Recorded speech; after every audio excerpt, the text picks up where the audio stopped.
Air laut yang sedang pasang tinggi menekan dinding tangguh di kawasan Pantai Mutiara, Jakarta Utara hingga airnya nyaris melampaui batas permukaan. Mudah-mudahan Pak Ahok salah. Mudah-mudahan Pak Ahok salah.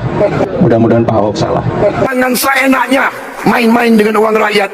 Setiap rupiah uang rakyat harus kita jaga.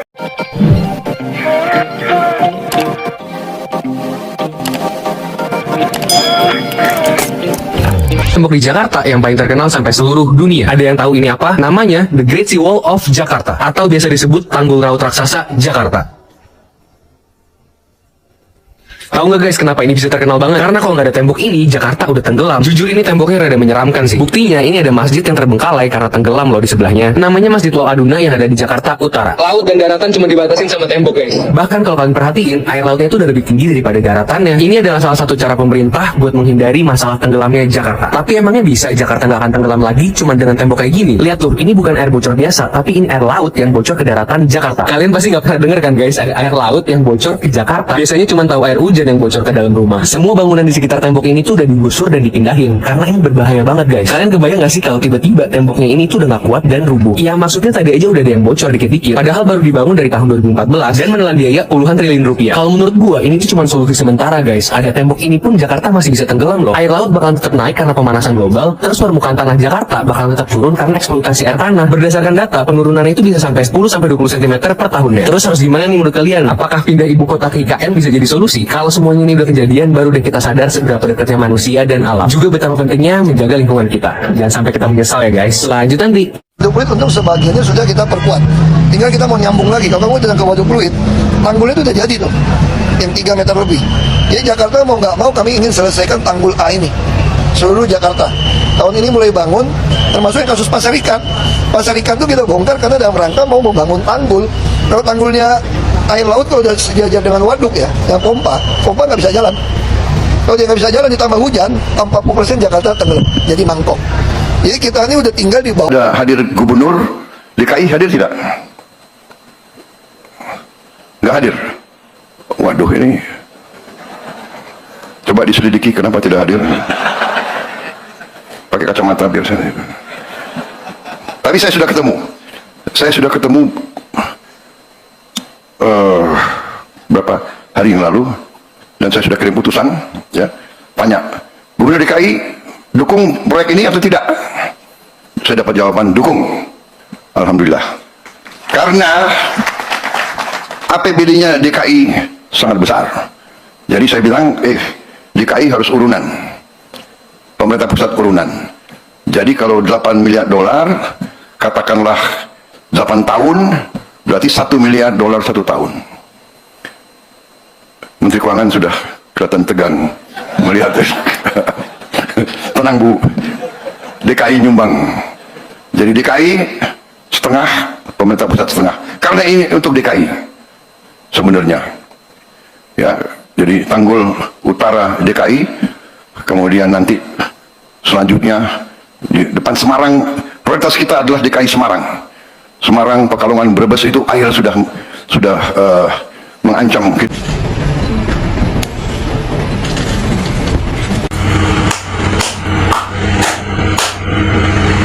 Pramono Anung melantik istrinya.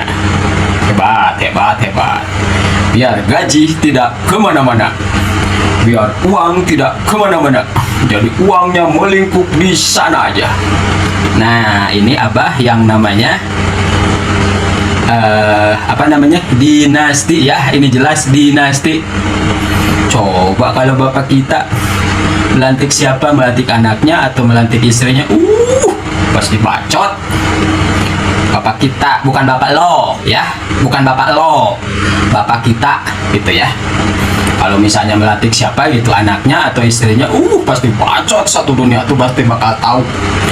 Roy Suryo angkat bicara, Tipa angkat bicara, Anies Baswedan angkat bicara. Coba kalau dulu Anies Baswedan ngelantik istrinya, nggak ada yang bicara. Coba kalau Jokowi ngelantik siapa gitu, satu dunia tuh rame. Kamu itu terpuruk ya. terpuruk ya. Jadi bacot ke sana, bacot ke sini gitu, bacot ke depan gitu. Kasihan.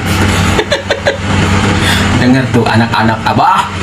Tuh, dulu Anies Baswedan juga lantik istrinya biar uangnya gak kemana-mana. Ini nih, Gubernur Jakarta yang sekarang lagi melantik istrinya biar uangnya nggak kemana-mana, gitu ya. Coba bersuara anak apa?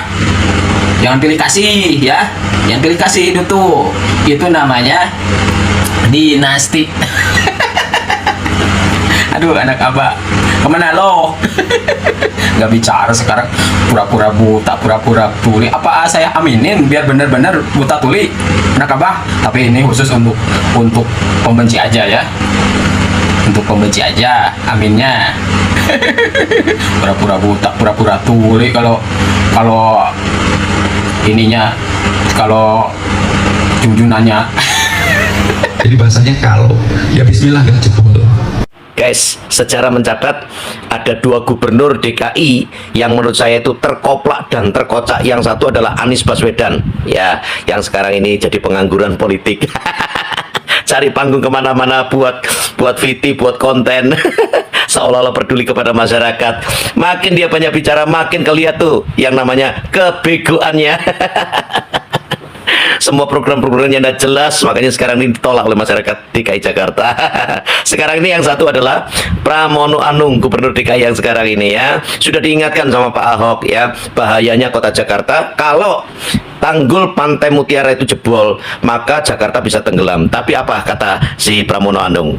Simak sendiri. DKI Jakarta belum tidur loh, beliau ini belum tidur loh Pak Pramono Anung ini. Salam APBN, ambil positif buang negatif, tonton videonya sampai habis. Gue bener-bener kasihan banget nih sama gubernur kebanggaan DKI Jakarta gitu ya, Bapak Pramono Anung gitu ya. Saking berdedikasinya untuk rakyat DKI Jakarta gitu ya, untuk warga DKI Jakarta dan sekitarnya gitu. Beliau ini sampai tidak tidur loh karena mengurusi banjir. Bahkan beliau sebut dia Bu Ika dan kawan-kawan tidak tidur. By the way, warga Jakarta Bu Ika iki sopo? Kadang Pak Pramono ini loh kalau cerita tuh lucu gitu loh, kayak orang guyon gitu loh. Kayak teman saya kalau lagi cerita gitu loh, lu tanya aja sama dia, gue belum tidur, tahu dari mana lu tanya sama dia no, kalau kagak percaya gue belum tidur gitu. Sekaligus dalam kesempatan ini saya ingin menyampaikan, kalau dilihat mata saya, Bu Ika dan sebagainya, kami rata-rata belum ada yang tidur. Sekalian saya ingin menyampaikan kalau dilihat-lihat mata saya belum tidur, Pak.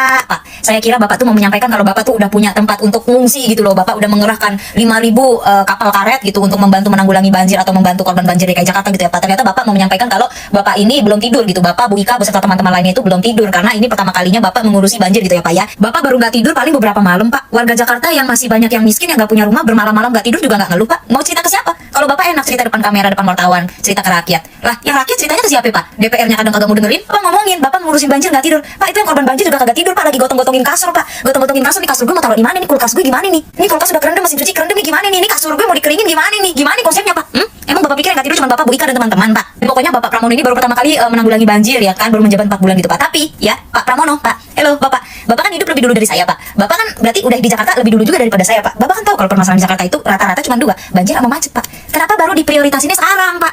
Kemarin-kemarin kemana aja Pak? Kenapa baru mau dikeruk dan dijadikan prioritas utama itu sekarang Pak? Kemarin-kemarin kemana? 4 bulan kemarin kemana? Wacana doang Pak. Enggak digeruk-geruk itu Pak. Wacana doang digeruk gitu. Giliran udah banjir begini baru mau digeruk gitu Pak. Bagaimana sih Pak? Terus katanya Gubernur DKI Jakarta Bapak Pramono Anung gitu ya, ini tuh terjadi tuh secara bersamaan gitu. Jadi ada banjir kiriman, terus curah air hujannya juga deras dan bibit airnya juga banyak gitu ya. Terus air permukaannya juga naik gitu. Jadi semuanya bersamaan brak gitu ya, kayak permasalahan hidup rakyat gitu ya, say. Padahal dulu ya Pak, ini saya bukan bermaksud membandingkan ya Pak, tapi saya ngomongin kenyataan aja dulu gitu ya. Daerah-daerah yang biasanya banjir itu tiba-tiba nggak banjir lagi Pak waktu kepemimpinannya Bapak Ahok gitu ya Pak. Ya, ini saya bukan ngebanding-bandingin loh Pak. Ini memang ada di berita-berita dan memang nyata gitu di kalangan masyarakat gitu. Ya, saya berharap Pak Pramono ini kan baru ya menjabatnya ya, baru 4 bulan ya. Tapi semoga untuk kedepannya Bapak bisa lebih baik daripada Pak Ahok tentunya. Tapi sekali lagi seharusnya jangan hanya menyalahkan pemerintah, apalagi jangan hanya menyalahkan gubernur. Ini Pak Pramono pasti setuju sama saya nih ya Pak ya. Karena mau bagaimanapun gitu ya, kita sebagai rakyat itu juga punya responsibility gitu. Kita juga punya tanggung jawab. Jangan membuang sampah sembarangan, jangan membuang limbah sembarangan, jangan menyebabkan banjir dan segala macam, bangun bangunan ini itu segala macam. Tapi